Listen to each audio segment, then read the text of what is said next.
Senator Cassidy, you're now recognized for an opening statement. Thank you, Chair Sanders. Let's just be clear. Everybody on this panel cares about the high cost of prescription drugs and wants to work on real solutions to address this. But it's also clear that this hearing is not about finding legislative solutions.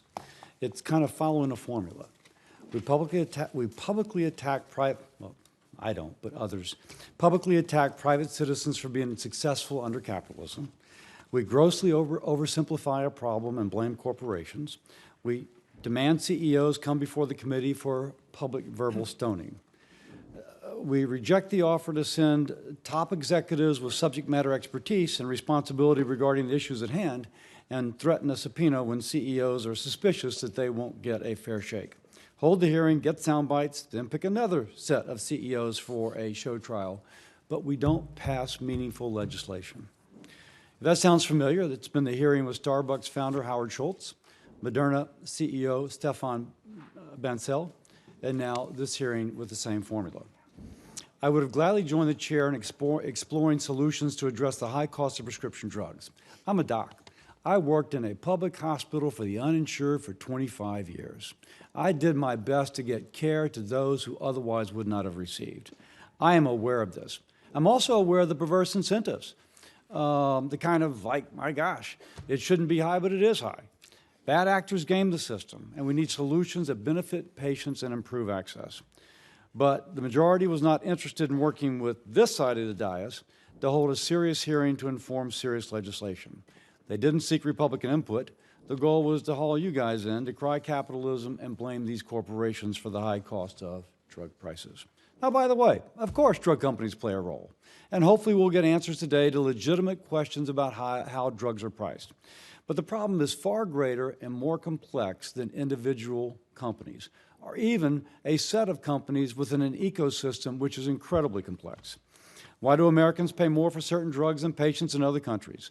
To understand, we need to have a serious effort to navigate the network of perverse incentives throughout the healthcare system. I lived in it for 25 years. I am very kind of aware of it. Taking a substantive look at insurance benefit design, price transparency, regulatory barriers, intellectual property barriers, the perverse effect government discount programs have upon prices charged to commercial patients, etc. One example, just to say, again, a little bit of complexity here. The 340B drug program resulted in a $54 billion in drug discounts in 2022. But we actually don't know if those discounts lowered prices for the patient who bought the drug. There are reports that patients paid cash when the intermediary took the full price, even though 340B should have lowered it. That is a serious investigation being conducted by this side of the dais that the other side of the dais was not interested in participating in. That is an understanding of an ecosystem. I understand there's no one more eloquent than Chair Sanders on Medicare for All. And we can cherry pick examples of how other countries are doing something better. I can cherry pick the opposite. Canada is struggling, just to show you that there's a complexity here, let me just take an example. Canada is struggling with specialty care. In May of last year, the Canadian government began to send 4,800 Canadians from British Columbia to Washington State to, quote, ensure people have faster access to life-saving radiation treatment, end quote. They can afford their system because we're right next door. Relatedly to this hearing and to that, Alison Decluseau, a Canadian woman, paid for her own treatment in the United States after the Provincial Health Authority in British Columbia denied her access to life-saving chemotherapy. Canada had a lower cost drug so low they didn't carry the chemotherapy. So she paid for it out of pocket in the United States so she could have life-saving chemotherapy. The United States is not perfect, but if we cherry pick from other countries, we have to do a more thorough investigation to see is there a balance there. Now let's return to prescriptions. Canadians pay less than we do. Let's figure out why. But let's also point out that public health insurance in Canada only covers 21% of newly developed drugs. Now, maybe that's a trade-off, but I can tell you, you tell an American that they can't have access to a life-saving drug, they're going to see you in court. They're going to sue, and they're going to say, I want that access. The UK only covers 48% of newly available drugs. Americans just would not tolerate that. It's fair to say that Ms. Decluseau, or those radiation treatment patients, or those not getting the newly developed life-saving drugs as quickly, might die in those countries that don't have access to the same treatments as do we in the U.S. These are serious questions. One more time, I'm a doc. I am aware of this.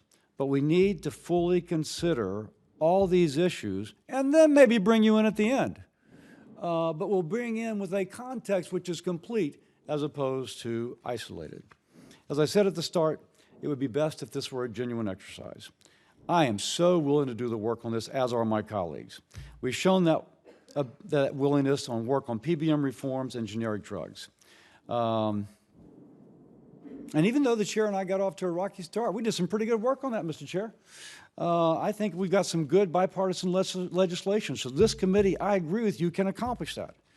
But I don't want the committee to devolve into a CEO whack-a-mole, ends up with no serious legislation as a result. Further proof of what I consider the unserious and cynical nature of this hearing is that the minority asked the chair to have a witness on the panel that could actually explore some of these issues side by side these CEOs. That was turned down. We wanted an academic expert in drug pricing who could provide unbiased and substantive input to the issues at hand. Our witness was not allowed. He'll be on the next, but the way this works is this gets all the publicity and the next one gets crickets. And so we've not had that opportunity.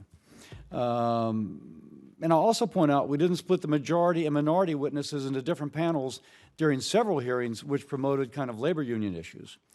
I can think of no reason to not allow our witness to be here now, except perhaps ruining the optics. As I said at our last markup, what ends up being hollow messaging gives DC a bad reputation. Folks want real answers. They want relief from high prices. It is in part what we're going to hear today, but it will be separated from a context that would have made it a lot more productive. If you're telling voters you're going to do something when you know at the get-go you'll have no legislative solution which emerges, and that's why folks don't trust. So if we're just looking for a social media clip, then I suppose we've accomplished something.